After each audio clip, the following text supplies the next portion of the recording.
बिस्मिल्लाहिर्रहमानिर्रहीम, अस्सलाम वालेकुम। मेरा नाम है अली खान और आप देख रहे हैं आपका अपना चैनल मुसलमान पाकिस्तान। मैं इस टाइम मोची दरवाज़े के अंदर मौजूद हूँ। यहाँ पर एक बहुत ही कदीम जगह है जहाँ पर गैंठिए के मरीज़ों का और जोड़ों के मरीज़ों का इलाज किया जाता था। ये एक बहुत ही कदीम सी जगह बनी हुई है। आप देख सकते हैं इसमें आर्चेस भी हैं और इसका जो बेसमेंट था, इसके जो ज़मीन है इसके नीचे इनका बुज़ुर्गों का बताना है कि तकरीबन 4 से 5 फुट का बेसमेंट था जिसके नीचे आग जलाई जाती थी और उसमें से जो सेक ऊपर आता था उसके ज़रिए लोगों की टकोर होती थी। जब उनके अंदर से पसीना निकलता था तो उनको गेंठिए में और जो जोड़ों की दर्द थी उसमें सुकून मिलता था और वो कुछ साथ मेडिसिन भी देते थे उस टाइम पे और बहुत सारे लोग यहाँ से शफायाब हो चुके हैं। व्यूअर्स, मेरे साथ जो रिस्पेक्टफुल बुज़ुर्ग मौजूद हैं ये आज आपको इसकी तारीख़ के बारे में बताएंगे, इस हमाम की तारीख़ के बारे में। ये जो मोची दरवाज़े में जगह है ये हमाम वाली गली के नाम से मशहूर है। अस्सलाम वालेकुम बुज़ुर्ग। वालेकुम सलाम। अस्सलाम वालेकुम। मेरा नाम मोहम्मद जावेद है। मैं मोची गेट चौक नवाब साहब गली हमाम वाली का रहने वाला हूँ।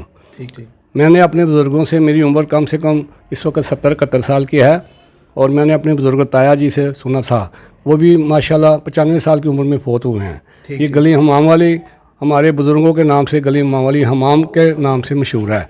और यहाँ हमने सुना है कि ये 250 साल पुराना ये जगह है और 250 साल पहले हमारे बुज़ुर्ग गुजरांवाला से कहीं गांव छोड़ के लाहौर में आ गए। वहाँ आके वो सेटल हो गए लाहौर में। उन्होंने वो हिकमत भी जानते थे तो उन्होंने ये गर्म हमाम बनाया। उस वक़्त जोड़ों के दर्द या गैंठिया या जोड़ जुड़ जाने या फालज हो जाना, इसका वो इलाज करते थे। जो आदमी आता था यहाँ वो नहाता था और साथ उसको भाप मिलती थी, सेक मिलता था, उसके जोड़ खुलते थे, फिर दवाई खाता था, फिर 8 दिन बाद या 10 दिन बाद आता था, फिर इसी तरह वो आता था, सेहतयाब हो जाता था। ये हमाम इस तरह बना हुआ है कि इसके नीचे छोटा सा तह खाना है। उस ज़माने में वो नीचे आग जलाया करते थे और वो फर्श इसका गर्म हो जाता था। जब इसका फर्श गर्म हो जाता था तो सेक ऊपर आता था, लोग वो गर्म पानी से नहाते थे, उसके अंदर भाप भी उठती थी, अंदर की अंदर ही भाप रहती थी, क्योंकि पानी जो है ना वो बाहर गर्म नहीं होता था, पानी अंदर गर्म होता था।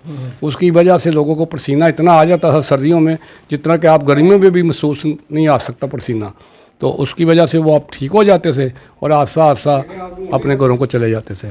सर, जब से पाकिस्तान बना है तो उसके बाद भी ये काम जारी रहा? ये पाकिस्तान बनने के थोड़ी देर बाद शायद रहा हो, हमने नहीं देखा क्योंकि हम तो बड़े छोटे थे, तो इसलिए हमें पता नहीं। बादशाहों के दौर में? हाँ, ये काफ़ी पुराना ये है जी, ये अंग्रेज़ के दौर में ये है, उसके पहले भी था ये जो हमने सुना है। और हमें पता नहीं, हमने आस्ता आस्ता इसको छोड़ दिया और ख़त्म कर दिया। अब ये बिल्कुल जगह किराए पे दी हुई है बस। सर, यहाँ से बहुत सारे जो मरीज़ हैं वो सेहतयाब हुए हैं, तो दोबारा से भी इसको क्या बनाया जा सकता है कि नहीं? नहीं, दोबारा इसको नहीं बनाया जा सकता। वो तो अब तो बर्दाश्त ही नहीं है लोगों में, क्योंकि अब तो लोग कहते हैं एसी हो, कौन कहता है मुझे पसीना आए। तो सर, इसके नीचे जो है बेसमेंट था उसके नीचे आग जलाई? हाँ, उसके नीचे आग जलाई जाती थी। बेसमेंट छोटा सा बेट है, वो अभी भी है वो? हाँ, वो 3-3 फुट का है, तो ऊपर उसमें आग जला देते थे और उसका धुआं जो था ना वो ऊपर ही ऊपर निकल जाता था।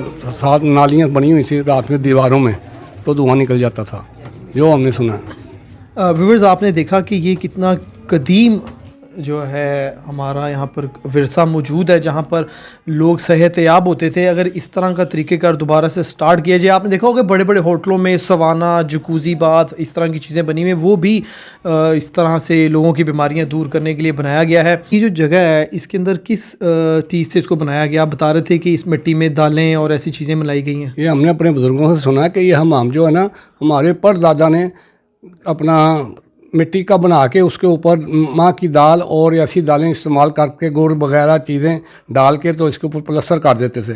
अगर हम आज भी चाहें ना इसको, तो ये हम कील ले लें स्टील का, तो वो भी इसके अंदर नहीं लगता, इतनी मजबूती है इसकी। 2.5 फुट 3-3 फुट दीवारें हैं और इसमें कोई सरिया कहते हैं यूज़ नहीं हुआ। डाटें बनी हुई हैं जैसे कि किले में बनी हुई हैं, इसी तरह डाटें बनी हुई हैं इसकी। और ये अभी भी बहुत मजबूत है, देखने में तो नज़र आता है कि खस्ता हालत है मगर बहुत मजबूत है। और आप यही हमने सुना है कि जो आदमी भाप लेता है या गर्मी लेता है वो तंदुरुस्त रहता है। जो आदमी ठंडा पानी इस्तेमाल करता है उसके जोड़ों में दर्द होगा और वो आस्ता आस्ता कमज़ोर होता जाएगा, क्योंकि ठंडी चीज़ हमेशा इंसान को नुकसान देती है।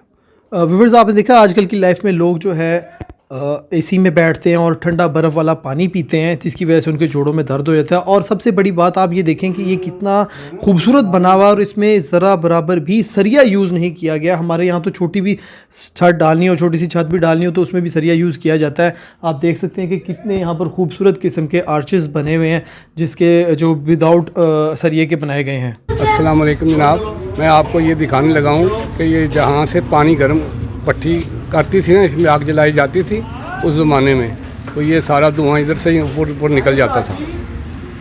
और ये अभी भी देख सकते हैं आप, ये काली स्याह जगह हुई हुई है।